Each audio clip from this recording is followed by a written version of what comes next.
I woke up on my couch 3 days after back surgery, and the pain hit me like a hammer. My spine felt like someone had shoved hot metal rods into it. I tried to sit up, but my legs wouldn't cooperate. The walker was just out of reach, mocking me. "Vanessa," I called out, my voice cracking. "Can you help me to the bathroom?" She appeared in the doorway, phone in hand, scrolling. She didn't even look up. "I'm not your nurse, Derek." Her voice was flat, bored almost. "But I can't figure it out." She turned and walked away, her footsteps echoing down the hallway. I sat there, breathing hard, feeling something cold settle in my chest. This wasn't the woman I married. This wasn't even close. My phone buzzed on the coffee table, a reminder about my follow-up appointment tomorrow at 9. I stared at it, then at the empty doorway where Vanessa had been. Who was going to drive me? The answer came quick and bitter. Nobody. My name is Derek Mandy, 34 years old, construction foreman. I spent my days managing crews, lifting heavy equipment, making sure buildings didn't fall apart. Ironic, considering my own life was crumbling. 2 months before surgery, I'd lifted a steel beam wrong, felt something pop in my lower back. The pain never stopped after that. Doctor said I needed surgery to fix a herniated disc before it got worse. Vanessa and I had been married for 7 years. Good years, mostly. We met at a friend's barbecue, bonded over terrible music and cheap beer. She used to laugh at my jokes, even the bad ones. But something shifted this past year. New job, new friends, late nights at work events. She started talking to me like I was an inconvenience. When I scheduled the surgery, she said, "Don't worry, I'll take care of you." I believed her. I actually believed her. Standing there with my discharge papers, watching her ignore me, I wondered when exactly she'd stopped caring, and more importantly, why. That first night home was brutal. The nurse had given me a detailed medication schedule, pills every 4 hours, no exceptions. The bottle sat on the kitchen counter, way too high for me to reach safely. I called Vanessa twice. No answer. I could hear her in the bedroom, laughing softly at something on her laptop. I used the walker to drag myself to the kitchen, inch by painful inch. Took me 15 minutes to grab one bottle. When I finally made it back to the couch, I was shaking and soaked in sweat. "Can you bring me some water?" I asked when she finally came out. She sighed like I'd asked her to climb a mountain. "You're so needy." But she brought it. Slammed the glass down hard enough that water sloshed over the rim. Later that night, I heard her phone buzz. Saw the screen light up from across the room. A preview message. "Miss you already. Tonight was amazing."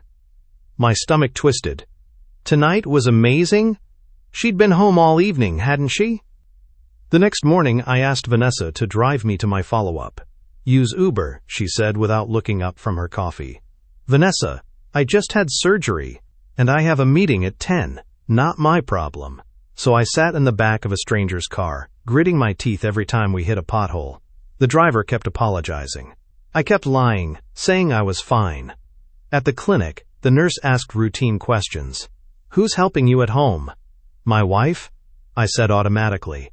The lie tasted bitter. I didn't want anyone to know how bad things were. Didn't want Vanessa to look like the villain, even though she was acting like one. When I got home, Vanessa was on a video call with her sister, smiling, animated, alive. "He's doing great," she said, tilting the laptop so the camera caught me hobbling through the door. "I've been taking such good care of him." I froze, just stared at her. After she hung up, she looked at me with cold eyes. "Don't make me look bad." That night, I opened my phone's notes app, typed, "Day 4. She lied to her sister." What else was she lying about? A week after surgery, I missed a dose because I passed out from exhaustion. Woke up dizzy, cold sweat dripping down my back. Vanessa was in the kitchen making herself breakfast. Not me, just herself. "Can you help me with my meds?"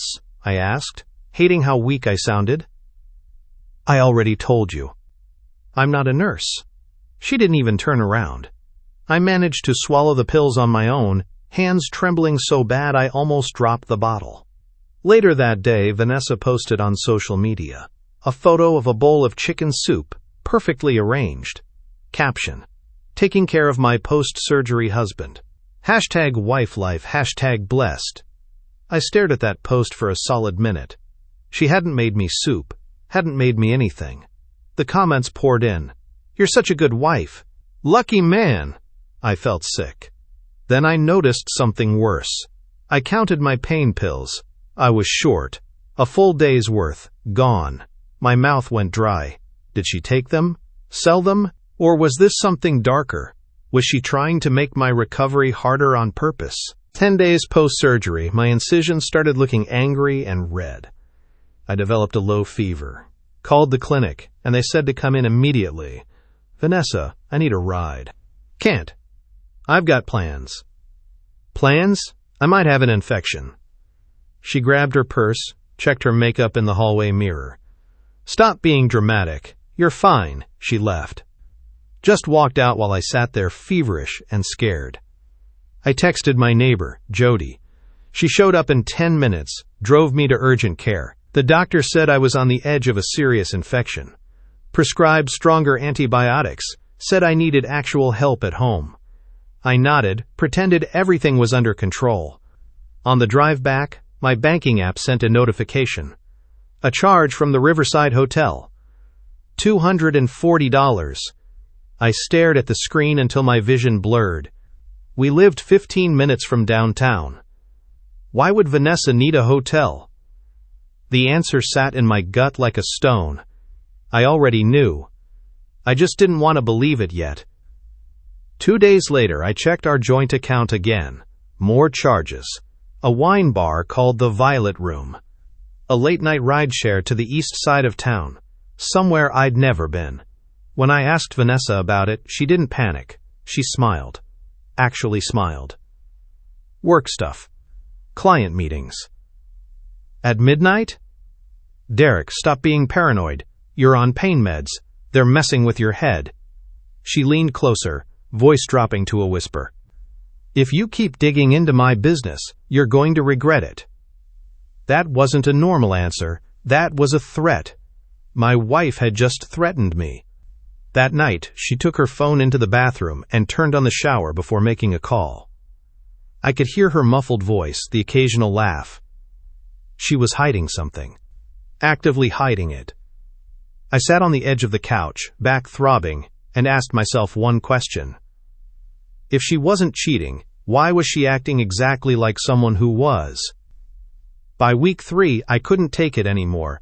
I used my savings to hire a part-time home aide. Her name was Monica, a no-nonsense woman in her 50s who didn't ask questions. She helped with meals, kept my medication schedule, wrote down my symptoms. Vanessa hated her immediately. So now you're bringing strangers into our house to make me look bad? I needed help. You're trying to control me. She called her mother that night. I could hear her through the bedroom door. He's being so controlling. Making up stories. I don't know what's wrong with him. Her mother texted me an hour later. Vanessa is doing her best. Stop making her life harder. I stared at that message, feeling trapped. Nobody believed me. Monica quietly handed me a note she'd written for her records. Patient reports. Spouse refuses basic care. Possible neglect. My hands trembled as I read it. If I had proof, what would Vanessa do to keep me from using it? By week 6, I could walk without the walker. Slowly, carefully, but I could do it. Vanessa acted like that erased everything. You're fine now. Stop bringing up the past. You left me in pain.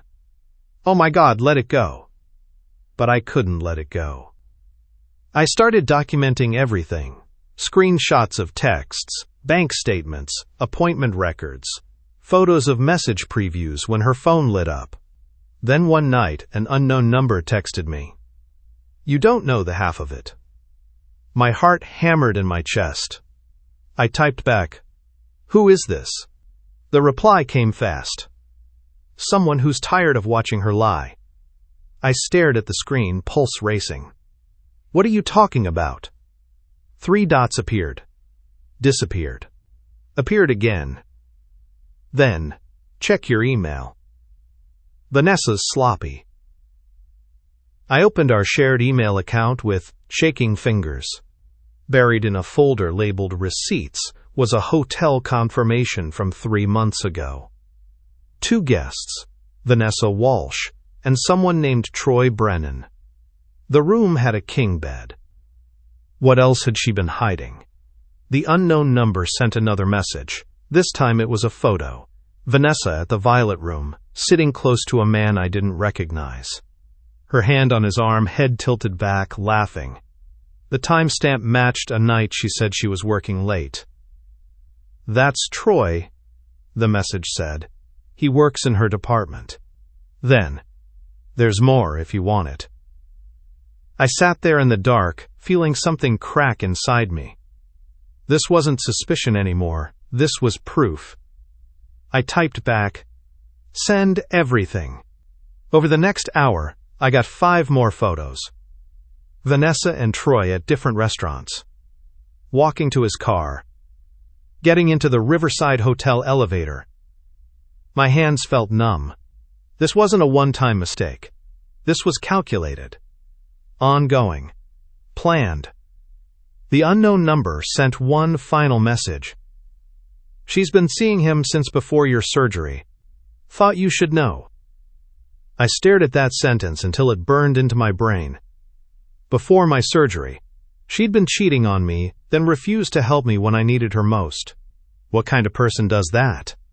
2 months after surgery, I confronted her. Calm, direct, no yelling. "Are you seeing Troy Brennan?" Vanessa laughed. Actually laughed in my face. "You need help. Seriously." "I have proof." Her smile faltered for just a second. "Proof of what? That I have coworkers? That I have a life outside this house?" "Proof that you're cheating." She stood up fast, face flushing. "You're paranoid. The pain meds have messed up your brain." Then she leaned in, close, voice low and dangerous. "If you accuse me again, I'll tell everyone you've been violent, angry, unstable." My blood ran cold. She was threatening to lie about me, to destroy my reputation before I could expose hers. That night, she demanded I apologize in the family group chat. "Tell them you've been acting crazy. Tell them you're sorry for worrying everyone." I stared at my phone. Stared at her. Then I opened a new folder on my laptop and labeled it Evidence. But would evidence even matter if she'd already poisoned everyone against me? 3 months after surgery, I went back to work part-time. My back still hurt, but I was functional. I also secretly met with a divorce lawyer during my lunch break. Learned what I needed to save, what I needed to document, how to protect myself. I opened a separate bank account and had my paycheck deposited there. Took photos of important documents. Made copies of everything. I didn't move out yet. Timing had to be perfect. When I got home, Vanessa was suddenly sweet, touching my shoulder, offering to make dinner, calling me babe. For the first time in months, it felt fake, scripted. Then Jody sent me a screenshot. Vanessa had changed her emergency contact at work. It wasn't me anymore. It was Troy Brennan. I stared at that screenshot, feeling something dark and final settle in my chest. She'd already replaced me. In her mind, I was already gone. So what was she waiting for? What was her endgame? 4 months after surgery, I told Vanessa I was going on a fishing trip with my buddies. She barely looked up from her phone. Have fun. Her indifference scared me more than anger would have. 2 days later, she started coughing. Said she felt weak, achy. By Friday morning, she texted me from the bedroom. "I think I have the flu. Can you bring me soup?" I stood in the kitchen, staring at that message. Heard her voice in my head from months ago. "I'm not your nurse. Figure it out."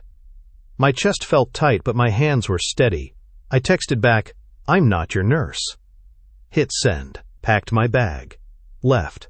My phone exploded within minutes. "You're cruel. You'll regret this. I'm telling everyone what you did." Then my cousin texted, "Why is Vanessa saying you abandoned her while she's sick?" My jaw clenched. She was already spinning the story, making herself the victim. I replied to the family chat with one line. I'm safe. I'll explain with facts when I'm back. Then I muted everything. On the trip, my friends tried to distract me. We fished, grilled burgers, told stupid jokes. But my mind stayed sharp and focused. I organized all my evidence into a timeline. Surgery date, medication neglect, urgent care visit, hotel charges, photos of Vanessa and Troy. Everything documented, dated, verified. Then I got an email alert. Someone tried to reset the password to our shared email account. The location ping came from my house. Vanessa was trying to delete evidence while I was gone. My pulse jumped. I immediately changed all the passwords, enabled two-factor authentication, backed everything up to a cloud drive only I could access. A few minutes later, the unknown number texted again. Troy knows you know. He's panicking. Then my phone buzzed with a new message from an unfamiliar number. Derek, this is Troy. We need to talk. Just you and me. I stared at that message. Why would he reach out now unless Vanessa was losing control? Unless she'd told him to fix this before it exploded. I came home a day early. Didn't tell Vanessa. The house was too quiet when I walked in. I heard the soft tap of keyboard keys. Found Vanessa at the dining table, laptop open, deleting emails fast. Her face was tight, focused. She froze when she saw me. Why are you home? Not I missed you. Not I'm glad you're back. Just suspicion and anger. Change of plans, I said calmly. What are you doing? None of your business. She tried to close the laptop, but I'd already taken a photo of the screen with my phone. Caught her mid-delete, the subject line still visible. Her face went pale. You're spying on me. You're erasing evidence. Her phone buzzed on the table. The screen lit up. I saw the name. Troy. She grabbed it fast, but not fast enough. I'd already seen the preview. Did you delete everything? She looked at me with pure hatred. You have no right. I have every right. My voice stayed level, calm. You're my wife. Or did you forget? The next morning, I met Troy at a coffee shop. Public, busy, safe. He looked exhausted, scared even. Derek, look, I'm sorry you're upset. Like I was just being emotional, irrational. I slid my phone across the table, showed him the hotel confirmation, the photos, the receipts. His face drained of color. It wasn't supposed to happen like this. How was it supposed to happen? He couldn't answer. I pushed the phone closer. Write the truth, right now. Text Vanessa and tell her you told me everything. His hands shook as he typed. Vanessa, I told Derek everything. I can't lie anymore. I took a screenshot before he could delete it. She told me you two were basically over. Troy said quietly. She said you were getting divorced anyway. I stared at him. We weren't. The coffee shop door opened. Vanessa walked in, eyes wild, face flushed. She'd tracked his location. Of course she had. You have some nerve, she hissed at me. People turned to look. I stood up slowly. Not here, but Vanessa wanted a scene. Vanessa's voice got louder. So you're stalking me now, harassing my coworkers? You're proving how unstable you are. She was performing, playing the victim for an audience. I didn't take the bait, just walked out. Troy followed me into the parking lot. Derek, I'm sorry. I didn't know. You knew enough. I got in my car and drove away. That evening, Vanessa demanded we go to her parents' house for dinner. We need to clear the air. I knew what that meant. She wanted a stage, wanted to control the narrative in front of witnesses. I agreed anyway.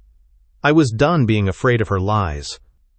In the car, she spoke softly, almost sweetly. If you embarrass me tonight, I will destroy you.